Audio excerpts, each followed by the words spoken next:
Hi, how you doing? I'm Mitch, and we're starting a new channel. I'm here with my friend Jeff. Hello. And we have a unique perspective on life that we want to share. And I'll let Jeff start off, kind of give you an idea of what where our perspective comes from.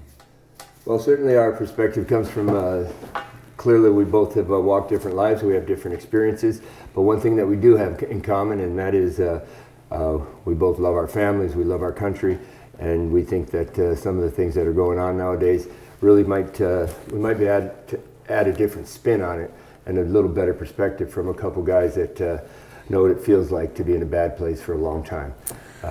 Well, yeah, that bad place is, I did 38 years in prison, and Jeff spent 28 years in state prison. And we met each other back in 1994 at Donovan State Prison. I had been in prison for 14, 15 years already, and Jeff was basically just starting, new to the prison system, and we bumped. We spent a little time together there, and then later on. Did we ever bump heads initially? No. Well, Yeah, we ran around together a little bit. We bumped heads with some staff, though. We certainly did that. And then later on, towards the end of our careers in prison, we ran into each other, and at the end of the road almost. Yeah, spent a few years. I watched him go home, and now I'm out. And so our perspective on life and on our country and social issues and all that is what our channel's going to be about. We have a different.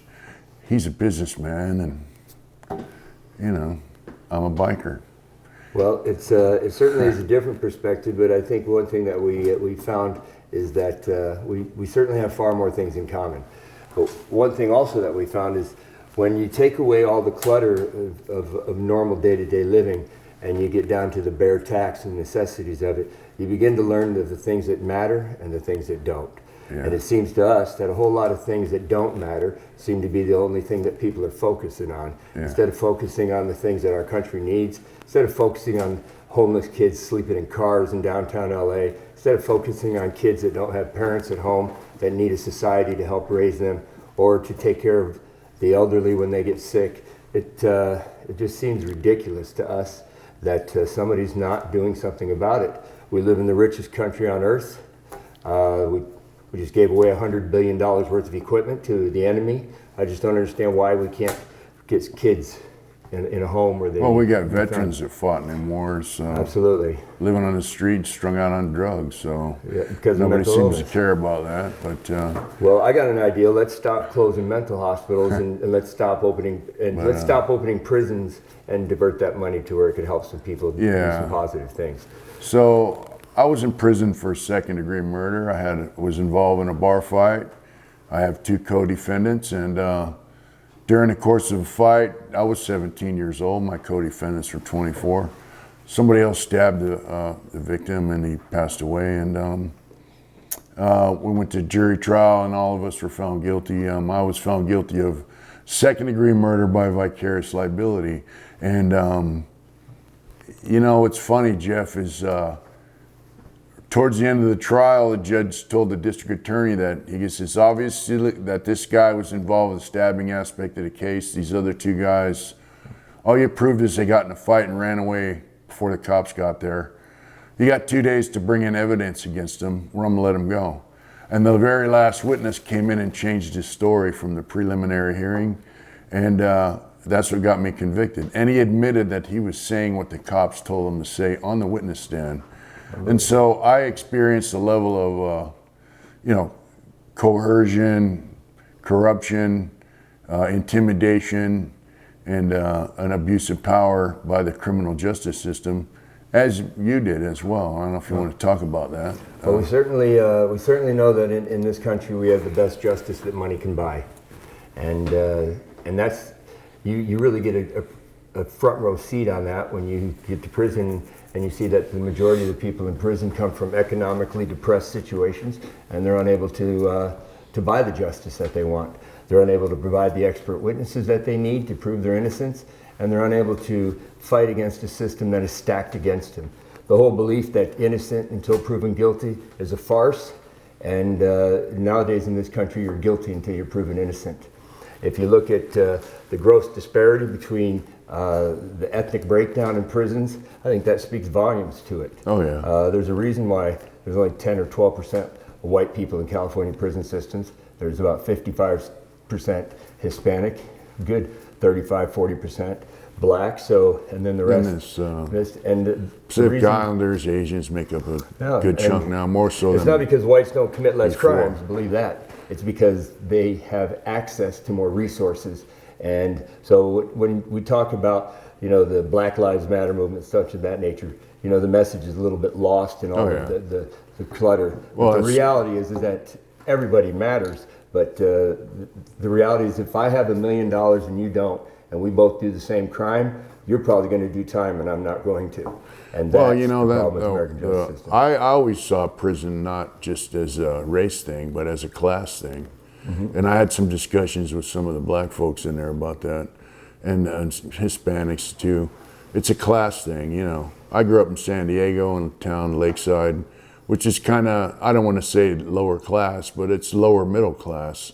And we definitely didn't have, thousands of dollars to throw away on attorneys. So I ended up in prison, and it seems like the police presence in my town was a lot greater than, say, La Jolla, which is also San Diego County, where they have $1 million homes, and, So I'm sure the police didn't peruse the neighborhood in La Jolla and harass the youth running around the streets at night. Probably not doing much racial profiling in La Jolla, California. Yeah. Like they would be like in Logan Heights or National City, San Diego, so. Well, I tell you, my experience is that there's an additional justice system in California, and it's called celebrity justice. Because certainly we've seen time and time again what happens to a celebrity when they're found guilty, when they're charged with a crime. If that's not a stark contrast, then I don't know what is. I grew up on a dairy farm in upstate New York, dairy farm community in a small town. I come from a family of law enforcement.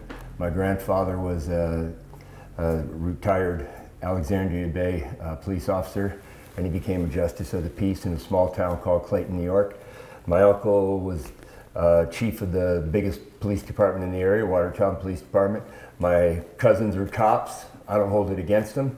The reality is that, for the most part, there's a lot of really good people in law enforcement. There's a lot of wonderful people. But just like anything, and I've hired thousands of people in companies I've worked for, and every once in a while you hire the wrong person. So it's no different. Same in CDCR, the prison system. I've got nothing but respect for a badge, but I certainly don't have respect for everybody wearing it. And that's really where where I come from, I come from a different background. I grew up, in a shitty home with a, stepdad who was abusive alcoholic. I ran the streets, and I grew up around motorcycle clubs and bikers, and, our respect for law enforcement was, it's their job to catch us, and it's our job to get away. Sure. And, we have a saying amongst a lot of guys I run around with that, we used to sit around in prison and talk about it. They want to defund the police and all this shit. Well, police are for women, children, and old folks. Yeah. We don't call it cops. I come from a, outlaw criminal background. That's where you made it to prison without coming from a criminal background. Well, for the most part, it's not that I was, I certainly wasn't crime free. Yeah. It's the reality is you can we make categories of the crimes that we break, right? So you got scumbag crimes, you got crimes that are okay. Those tend to change. But I I'd previously been arrested for barroom fights, and so, but in my case, it's I grew up dirt poor. Yeah, Mitch, just like you, my father returned from Vietnam, and he was a violent alcoholic. That was the gift that he received from the war, or the gift that we received. People come home from war, and you can see some of the injuries that they suffer. But some of the people come home and they have injuries that you never see. And so my father was a great guy, but Vietnam changed him in a way that he would never recover from. But I left home. I basically was living on my own since I was a young kid, and I wanted something better. I wanted to be a doctor.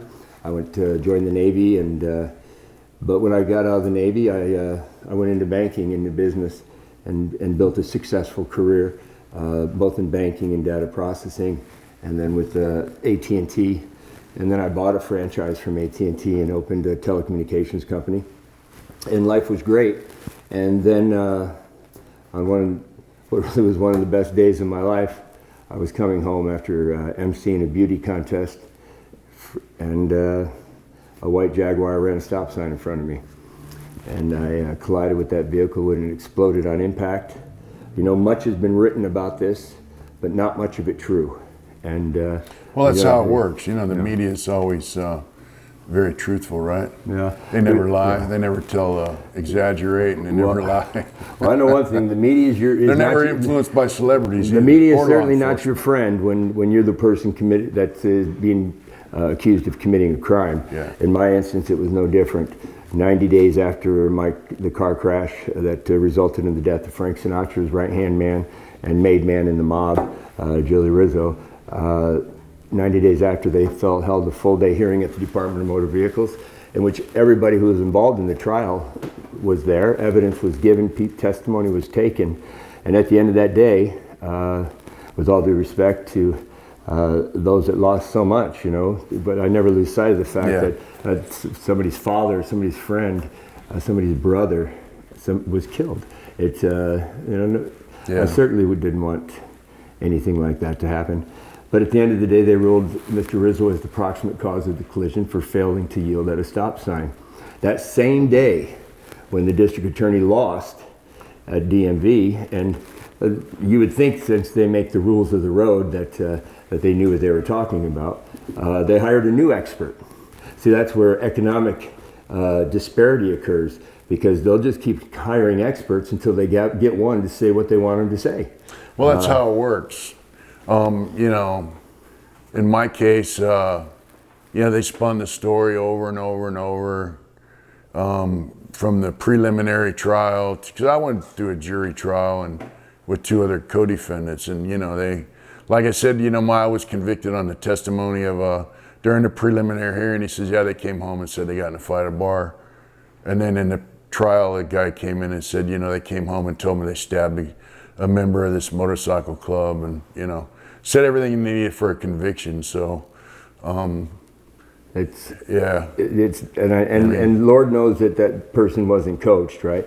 The fact of the matter is that they can produce any evidence that they need to convict you. And my case, Frank Sinatra was such a powerful celebrity. I mean, they called him the chairman of the board for a reason, and that was indicative of the amount of influence and power that he had. So the same day that the DMV ruled he caused the collision in my tragic and horrific car accident, they hired a new expert. And that expert got on the witness stand and testified that now all of a sudden my car's going 95 miles an hour.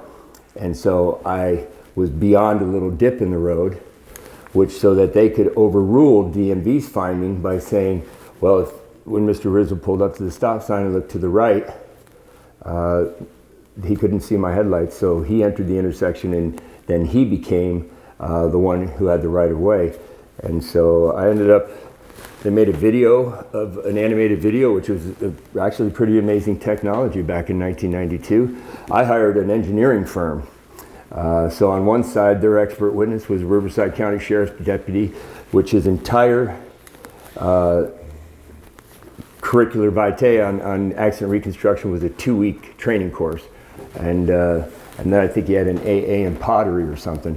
But the reality is that they came up with these figures, and my experts just couldn't even understand how they were coming with something so high, because they utilized a new technology at the time, and it was called metal deformation, where they could actually look at the metal and determine how much force was necessary to produce the damage. And one thing they look for is shearing of the metal, where the metal will tear.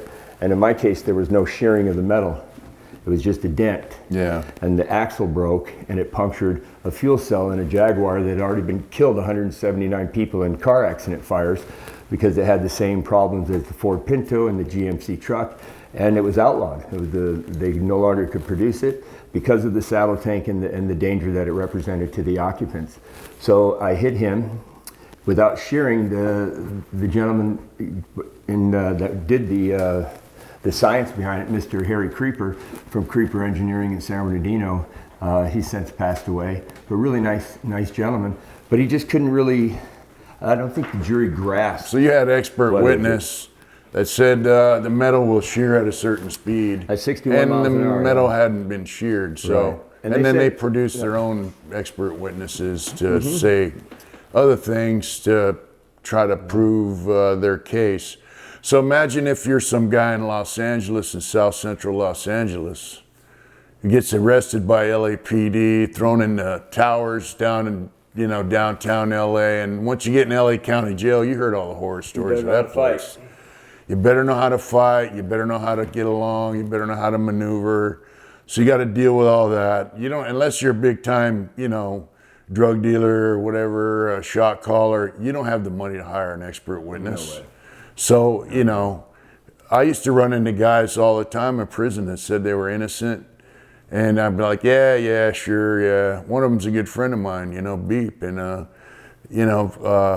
for years, man, he's an old biker, and he says, all the stuff I did, I got away with, and I got convicted of something I didn't do. And we're always saying, sure, Beep, sure. We all loved him, And then one day before I got out of prison, I saw him on the news, and he was standing there grinning at the district attorney. And sure enough, he was the longest serving inmate who was wrongly convicted. Set up, actually. His lawyer actually sold him out to the district. I think he did about 43, 45 years. How do you pay somebody back for that? And, now when he got out, he was in his late 70s. He's got to be close to 80 now. And he got several $1 million, but they took his whole life from him. It's not worth it. It's worth a whole lot more than several $1 million. And it's interesting. How many guys are like that in there, you figure? Well, I certainly, I was instrumental in getting close to a dozen life inmates released from prison who were found to be innocent. Yeah. And the reality is that, and it's not that you get any help either. They assign an attorney to you after the fact. Right. By then you've already spent all your money to defend yourself. Sure.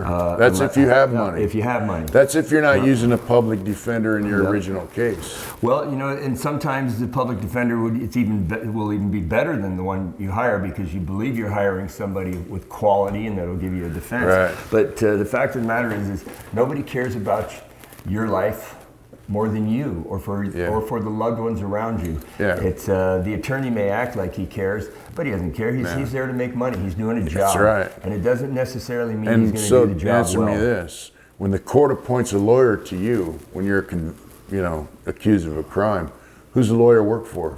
Well, he works for the court. He works for the court, not you. Yep. And if you got a public defender, who signs their check?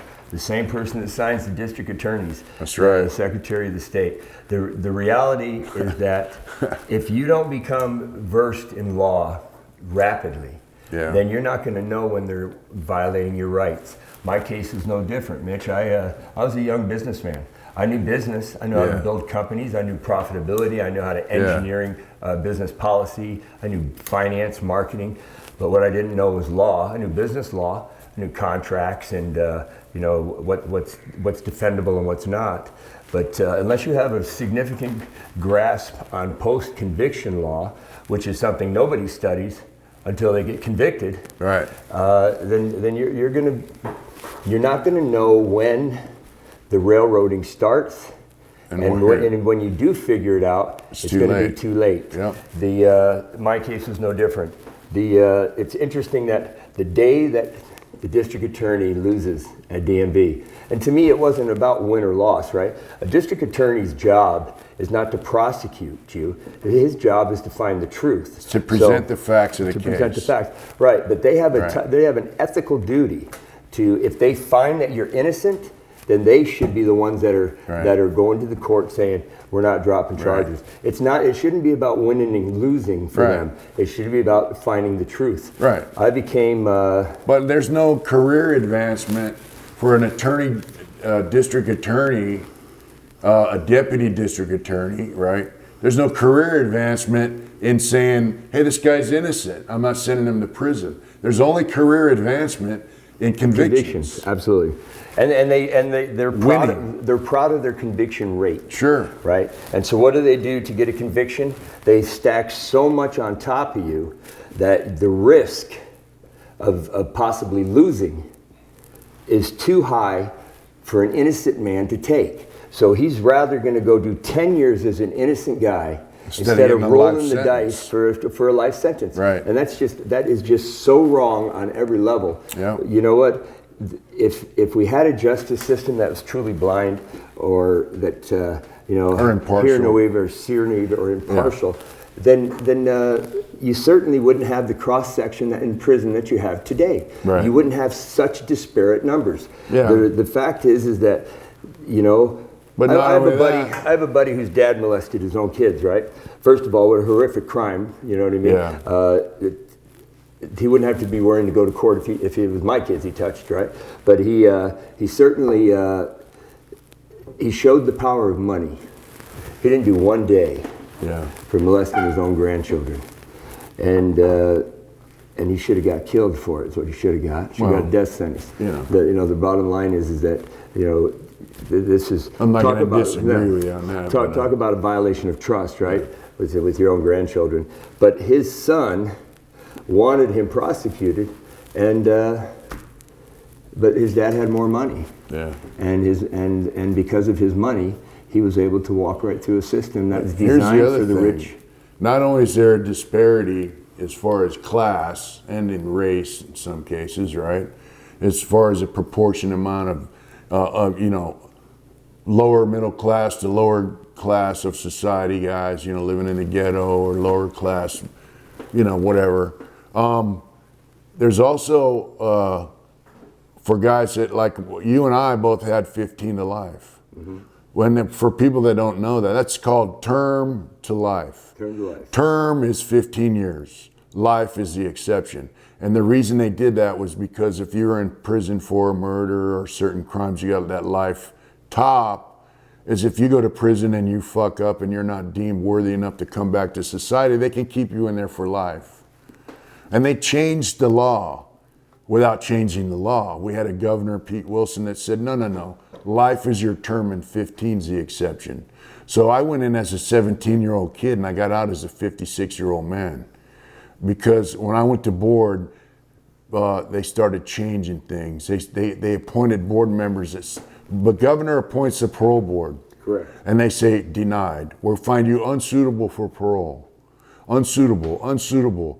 You didn't take underwater basket weaving, so we're going to find you unsuitable. You got caught with a cigarette when tobacco was taken away from the prisons. 5-year denial. Come back in 5 years because you got caught with a cigarette. So any little reason, I got a 128 counseling chrono. It's just a piece of paper that says you are counseled for some misdemeanor thing. It's not a rule infraction. It's not even a misdemeanor. Right, it's nothing. It's no rule infraction. I had 4 or 5 years clean time, no write-ups, my trades, all this stuff, letters of support from the street, place to live, staff in Donovan prison saying I was a great guy. And they said, Mr. Smiley, we're going to deny you parole for 2 years because you got this 128 counseling chrono. Guys that want to go home don't get those. And I just said, you know what, after that, I went 9 hearings. I told them I'm not going, stick it in your butt. I'm not going. And my counselor goes, well, you got to go. One time I said, I don't have to do shit. I'm not participating. So they beat you down so bad. And Jeff and I were in a couple different prisons together. By the time I met you, ran into you again later on, I was to the point where I was just like, hey, fuck it, I'm never getting out. Yeah. They just beat you down that bad. Well, it's going to change you one way or the other, right? Yeah. And it's going to change you. You're either going to become stronger and smarter, or you're going to become what exactly they want you to be, which is just a number that's willing to allow them to build the industrial complex, the prison industrial complex, and every once in a while they hope you stab somebody, or they hope they do hope you do, or hope you spit on a guard or something, so that they can continue to get society to believe that they're working the toughest beat in America. I remember when I met you in 1994. I had just arrived to Donovan State Prison. I was still I hadn't transformed, right? You know, because in prison there's a transformation that does occur, and you either better transform very quickly and rapidly, or you'll become a victim, right? But it also, of course, it depends on who you are. It depends on the case.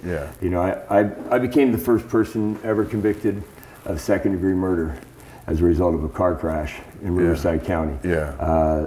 And when you come to prison, the first thing you do is you rely on your appeals process, right? Sure. So you're with appellate defenders, or if you have a few bucks, you spend the rest of your money to try and get out. Right. Because at that point, you start to get wise. You start to learn that the system really didn't treat you fairly, and maybe they cut some corners that you just need to expose. But I remember when I walked on the yard at Chuckawalla, I had just come from Centinela, which was a far more dangerous place than Donovan was. And I was pushing my property on the yard, and I see this group of girls walking towards us. And I said, damn. And I looked at the cop and I said, there's female prisoners here? And he goes, those aren't girls. And I looked again, and there was just a group of guys that looked like girls. They dressed up like girls. They dressed up like girls, and I thought, oh man, I said, where have they brought me now? And I think I remember the first day I met you. You were pushing a plumbing cart. Yeah, I was a plumber. You were a plumber there, and I think at that point I was the plumber. You were the man. And I think at that point I was working as a lieutenant's clerk in the program office, and I don't know. We started chopping it up, and you know, that's where you really find that we have far more things in common. Right. And some of the things that we had in common in prison is we didn't like dope fiends. We didn't do drugs. We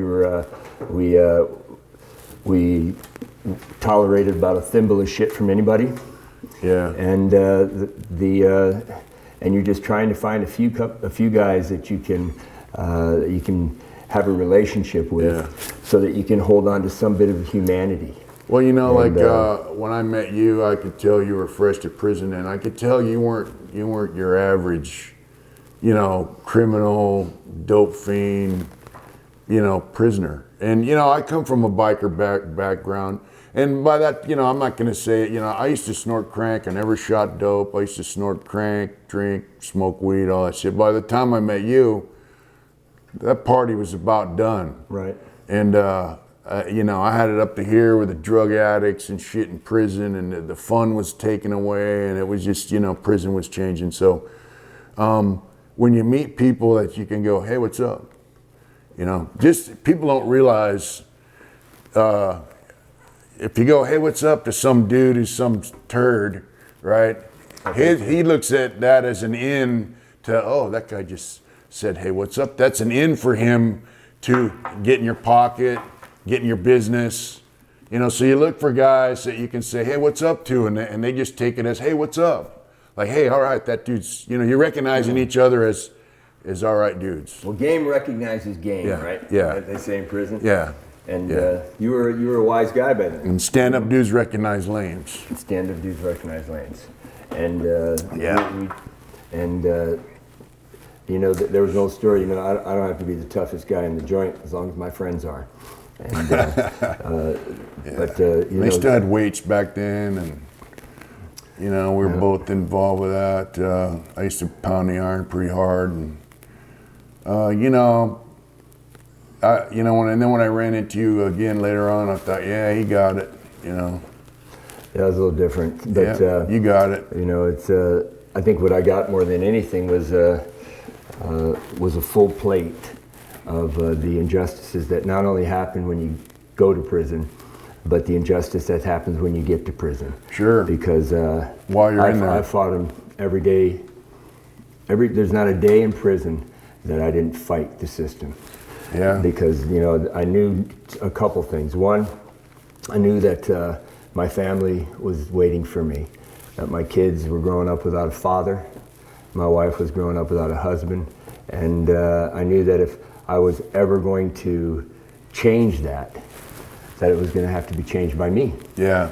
And so instead of sitting on the yard playing pinochle or playing grab ass or trying to kill somebody. Being a yard tough guy. Being a yard tough guy. And I fought a lot. Slamming dope in the bleachers. And I fought a lot of the yard tough guys, and they turned out, they weren't that tough. No. They weren't that tough. They weren't that tough at the end of the day. But the reality is that I spent time in the law library. Yeah. Because I became a self-taught prison lawyer, and I started getting some success in the courts. And once the success came, then I became a bigger target for staff. Yeah. They don't. It's what always. When I make a mistake, I hold myself accountable. And I say, I'm sorry. What can I do to make this right? What needs to change? And then you do a little self-reflection, and you try and figure out, what needs to be put in place so you don't make that same mistake again. And whether it's in business, personal relationships. Certainly my wife will tell you that I continue to make the same mistakes time and time again, right? Yeah. But it's prison. Somebody asked me what prison's like, right? Well, prison sucks. That's what it's like. I mean, it's horrible, but it can be harder. So it's like living in an insane asylum with criminals. Right. Crazy people who are criminals. You shouldn't be locked in a cell. Like when I was put in solitary confinement a few times, you shouldn't be locked in a cell by yourself for an extended period of time and be glad that you're there. Yeah. Because prison, it's not about the time. It's mostly about the people you have to do the time with. Yeah. You're surrounded by scumbags, number one. Well, I used to tell her all the time, that's what people. makes prison bad. Yeah. It's the people you have to live around. It's the time. I mean, because you'll we already know the stories. Yeah. We'll have time to tell all kinds of stories, right? If they put me on a yard and they said, you could pick, there's 1,000 guys on the yard.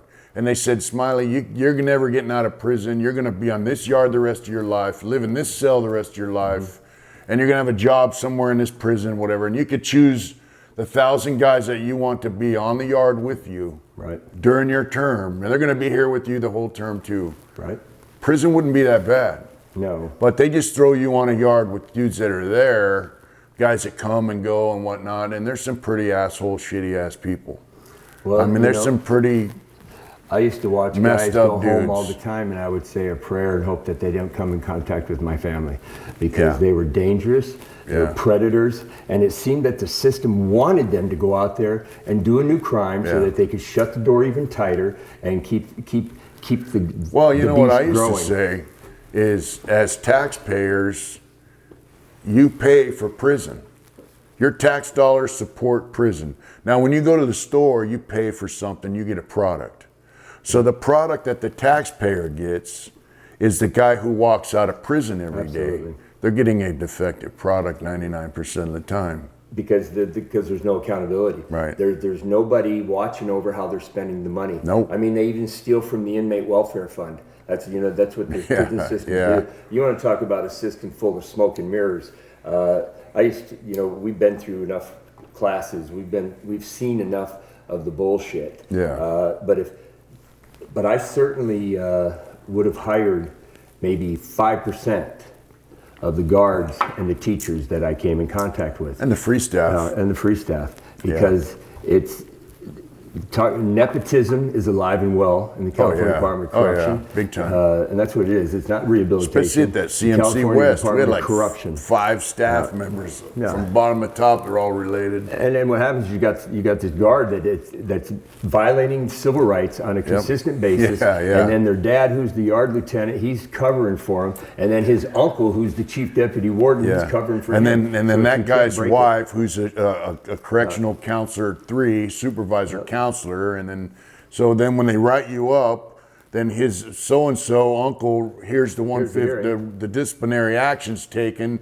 and then the counselor, who's some guy's wife related to them, decides, oh, I'm going to transfer you to some shithole prison, and so it's a family matter. Or you file a lawsuit on them, and so they come and they lock you in a cage, like they did me several times, and then they take you to the hole where you're cuffed up, and then all of a sudden and you lose contact with your property. And you're in a prison inside of a prison, and while you walk into that administrative segregation, your civil rights stop at that door. Yeah, those they stop few that you right had. there, because I've been in a cage I've been placed in a cell with a dropout in handcuffs, and having shut the door, and so that I could get attacked, so that they would send a message to me about going after a family member or a friend who is violating the rights of everybody around me. And you know, even that though wasn't enough to stop me. All that did was just fire me up. But the thing what people don't understand too is, you know, they just think about prison as you're in there, that's it. You got the clothes on your back that they give you, and you live in a cage. And what they don't understand is you're there for a long, long time. I did 38 years, you did 28 years. Even if you're doing a year or two, you got state clothes, you got personal clothes, you got books, you got magazines.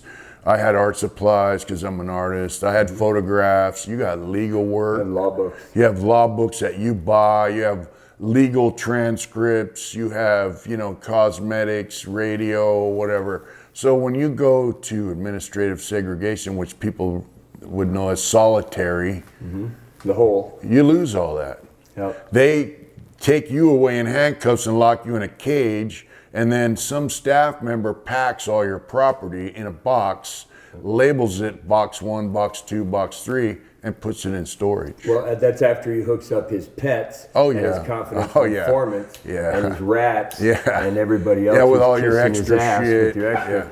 I remember I got a kite when I went to the hole the first time, and it was from some buddies of mine. They said, "Hey, man, we see Chicago's walking the yard smoking $50 cigars. They got to be yours." And well, now, all your CDs, now I know who told on me, right? All your CDs are missing.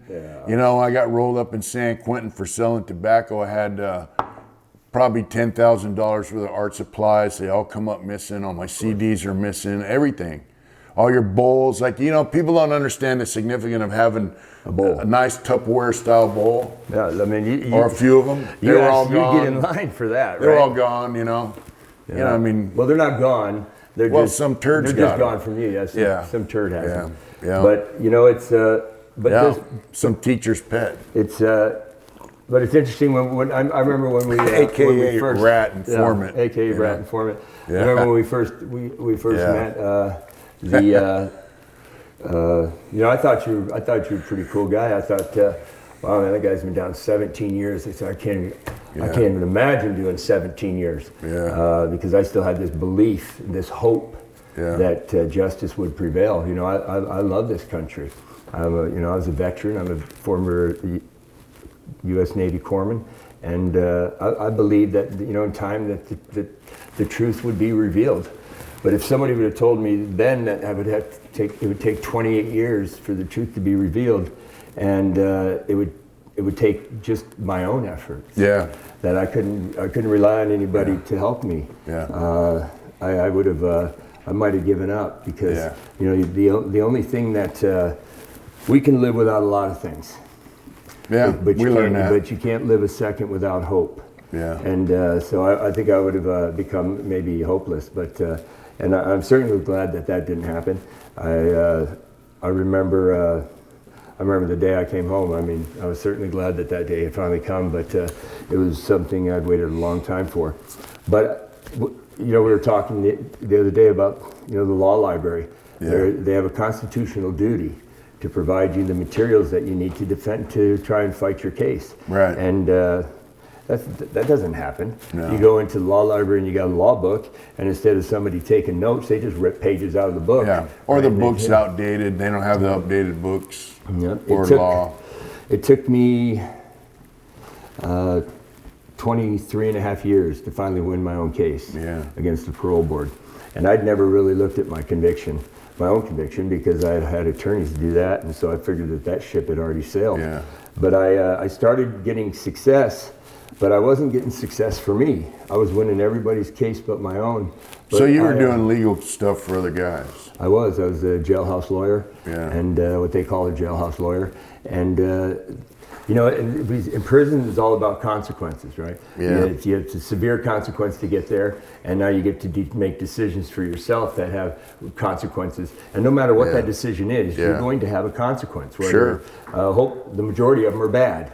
Oh yeah. There's not really, well, I never had a good day in prison, right? I had some days that were better than others, but I never in my life had a good Yeah. day in prison because I'm not the kind of guy that likes to be locked in a fucking cage. You know? Right. The Or be reality- told what to do by some No, lesser of a man, you know, than no, you. and you know that if or to have somebody point the finger, right? Yeah. So no, it's Talk down to you, and yeah. It took a couple of years of watching, right? I'm an observer, and so I watched how the old convicts, Yeah. were doing their time, but I got pulled up by and schooled by somebody Yeah. Wayne Bulldog Ladd, and Wayne, all you have to do is read the Animal Factory and books Rest like in that. peace, you know. Rest in peace. But Wayne was no joke. Mike Rizzatello, made man, and it's some guys that were really powerful guys. And the reality is that you have to decide, how you want to do your time. Yeah. Well, like Jeff, I did lose hope on getting out because I read newspaper articles that said if you have a life sentence, you're going to parole in a pine box. That was Governor Davis said that in the Los Angeles Times. Sure did. So I just decided, when I'm in prison, what am I going to do? I'm never going to get out. Do I want to, be the yard gangster, tough guy, and stabbing, killing, drugs, and going in and out of the hole? Or, one thing I learned from the older guys when I was younger, hey, look, what do you want to do? Well, I wanted to party, make money, have a good time. Well, the party and the money, illegal activity was over. So I decided I want to be an artist. I want to pursue my art. I want to be able to listen to music. I want to get a good meal once in a while, which is not really that good compared to out here. And I wanted to be comfortable. So that's what I did. And so when I ran into you later on, I was kind of giving up on getting out. But my art career had prospered. I was content. I wasn't happy. I was content. I thought, I'm going to die in prison and this is what I'm going to do till I die. And then things changed. For you, it changed through the legal system, your own efforts. But for me, I learned plumbing, milling cabinet, art, and I learned how to navigate around prisons and, live comfortable. And then things started to change because we had a federal court system took on a case about health care and mental health care in prison. People seem, and guys started getting out that had life sentences. And what it was the California prison system had almost 180,000 people in it, third biggest prison system in the world. Mm-hmm. And what they say, once every week somebody died due to lack of medical care, or twice a week. Guys were dying because they couldn't get their insulin, stuff like that. So I got out. I took the long-term offender program that was created by the parole board. You got out through the courts, which forced the board to find you suitable for parole. It still took 3 years from that point. Yeah. Because the governor reversed. Yeah, the governor can take your suitability away.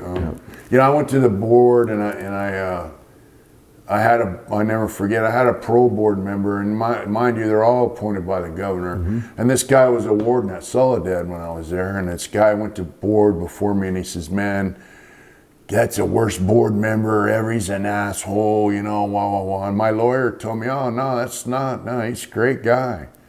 I said, what are you talking about? Everyone said he's a jerk, She said, well, he's just like you.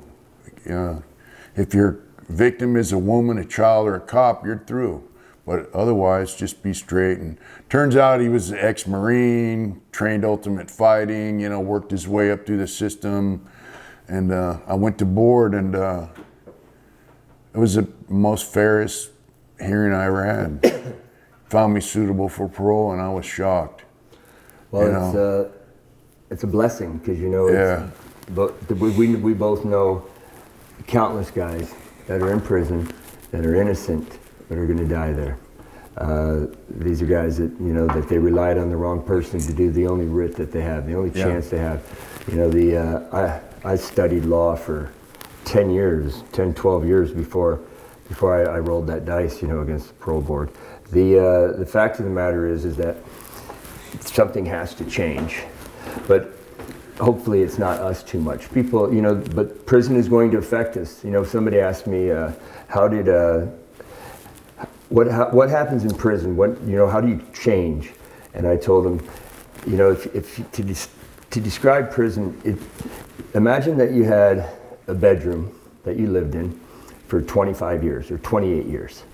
And before you moved in there, they painted the walls, and the walls never dry. And you knew that the paint was wet. So, you know, 5, 6, 7, 8 years might go by, but one day you're going to be combing your hair in the mirror, and you're going to look and go, oh man, and you're going to see a little paint on you. And you're going to go, son of a bitch. And you're not going to remember when you touched the wall. Now you're going to remember how it happened. And more years will go by, and then you'll be combing your hair, and you'll turn around, you look, and you'll have a big streak of paint on the side, and you go, son of a gun, how did that get there? Yeah. And that's what prison is. Yeah. It's going to get inside you, even if you do everything you can possibly to prevent it. And the part that gets inside you is not going to be real healthy. It's not going to be designed for healthy living, because it's going to make you, it's going to desensitize you to violence. It's going to make you more violent. It's going to have you, your filter is going to get a little bit tweaked. Yeah, well, it does something to you can never take away. It can't. And you know, so if you're wrongly convicted in this country, it's not the time. It's all the suffering by your family. Experience. It's every day you lose something that you can never ever get back, but you also lose yourself. Yeah. You know, the reality is that I certainly am not the same person that I was. Well, you know, was when I 28 got years old. out of prison, you know, I never expected to get out, and I worked towards getting out when I started seeing guys get out, and I got out.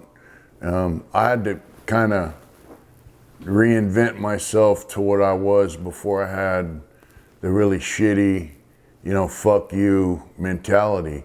And, you know, in prison you see guys get murdered, you see guys get shot, stabbed, you know, whatever. And then, you know, you see the lowest common denominator, right? So when I got out of prison, I had to constantly remind myself, you know, hey, I'm free now. I'm a free man. I'm on parole. I'm off parole now, but I was on parole, but I was free. I paroled to South Central Los Angeles. I lived like 2-3 blocks from where the Rodney King riot started. We're the only white dudes in the neighborhood. Right. And we lived right on the border, like from where our house was, one way was all Mexicans and El Salvadorians. Used to be a black neighborhood. This way was an old school black neighborhood, and this way was a Chicano neighborhood. And I worked with these black kids one time in this job readiness program. They go, man, you live in the worst neighborhood in LA because everyone's fighting for that spot.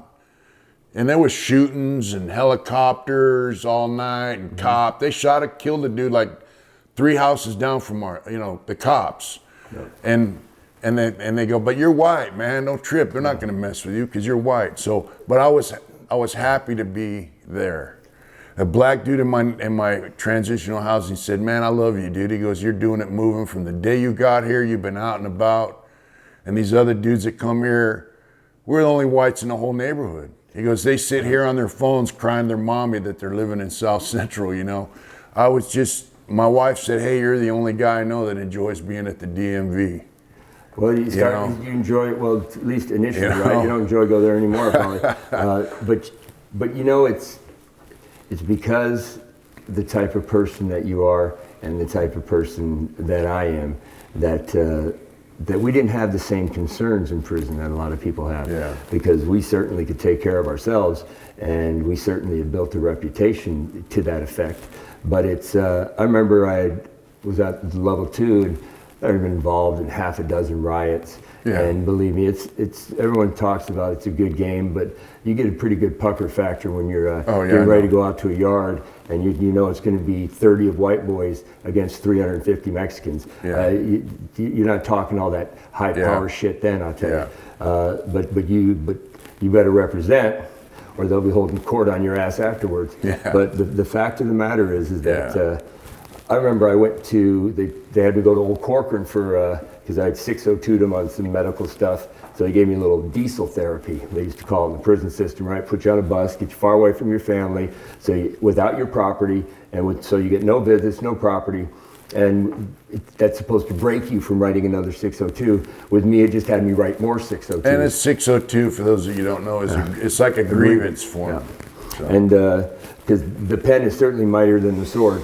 But I remember walking back on a level 4 prison yard and feeling a sense of relief. It was like, oh man. And they go, why, you'd rather be here? I said, hell yeah, I'd rather be here, because here, all you're dealing with is stabbings, right? Yeah. You're not gonna have 500 people fighting on a yard because you got guns posted. Yeah, they'll shoot you. They'll shoot and kill you. See, and at Chuckawalla, it takes them 10 minutes to post weapons, and 10 minutes is a lifetime when you're fighting 300 guys on a prison yard.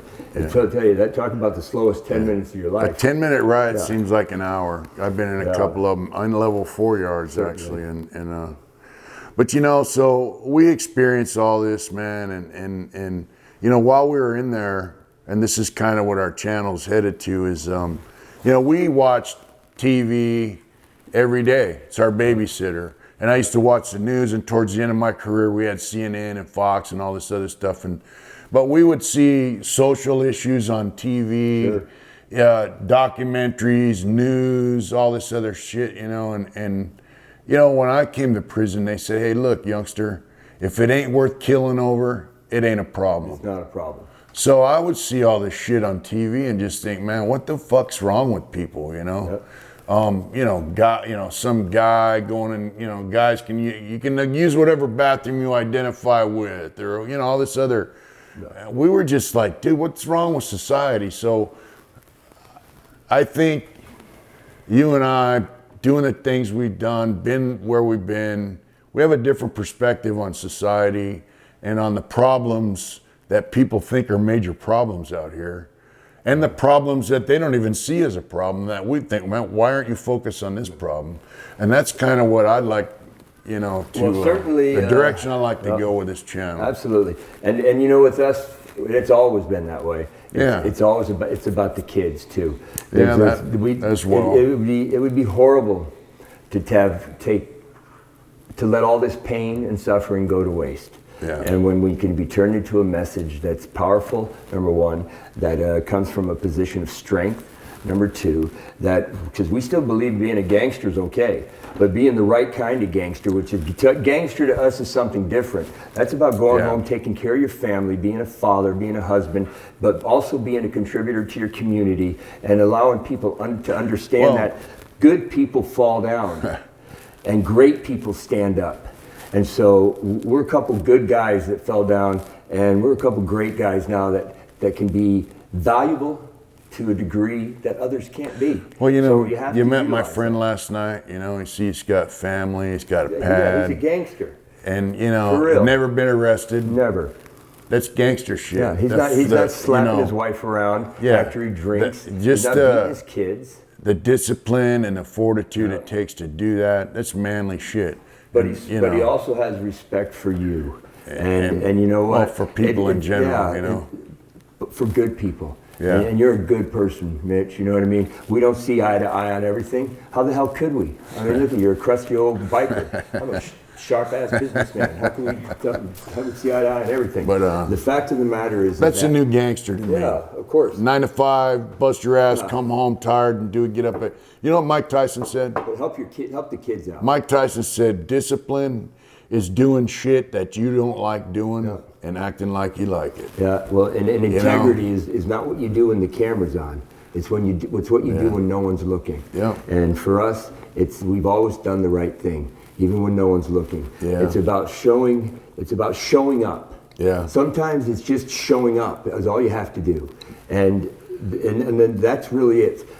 Look at what they do to our veterans. Look at what they're doing to the homeless people in this country. It's shameful. Well, look at that drug thing. It's shameful on this nation.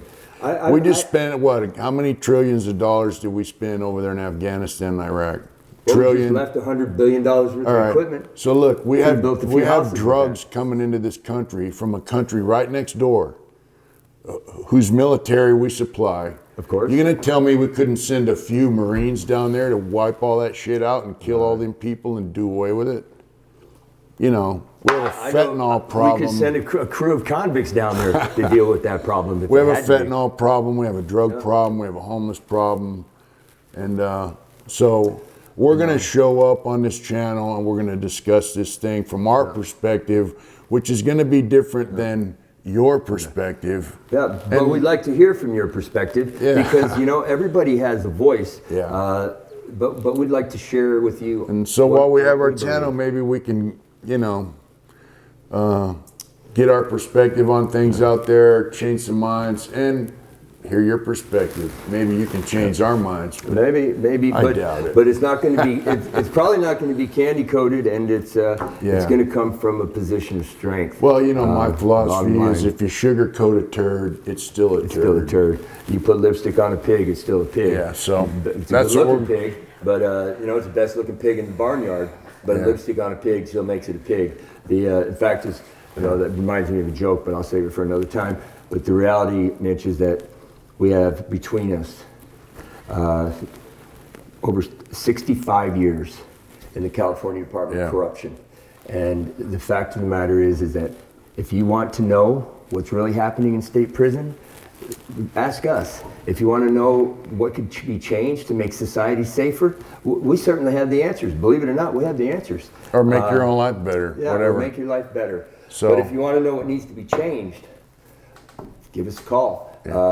You know, and for those of you that are haters, because we love haters. That. We've been whooping on haters for a long time. We love trolls. Come on down. Let's have a conversation in person. So, welcome the biker and the businessman. Here, bring it. We're gonna be here for you. And God bless America. Thank you.